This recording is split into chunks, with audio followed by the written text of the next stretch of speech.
Raja Negeri Morella harap generasi muda terus lestarikan tradisi pukul menyapu. Tradisi pukul menyapu di Negeri Morella, Kecamatan Lehitu, Kabupaten Maluku Tengah atau Malteng, Provinsi Maluku diharapkan bisa terus dilestarikan. Pasalnya, atraksi ini merupakan momen untuk memperkenalkan budaya lokal.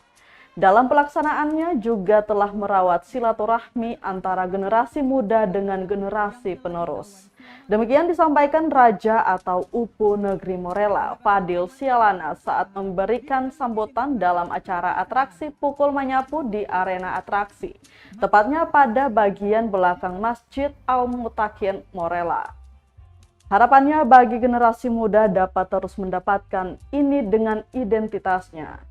Diketahui tradisi pukul menyapu sudah ada sejak tahun 1646 silam dan turun-temurun hingga saat ini. Tradisi itu biasanya digelar setiap 7 Syawal atau tepatnya 7 hari setelah Lebaran Idul Fitri.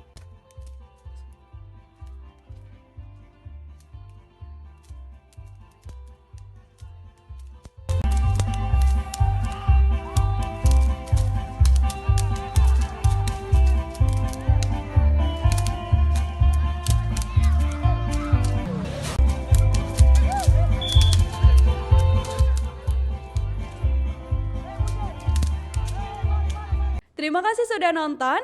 Jangan lupa like, subscribe, dan share ya.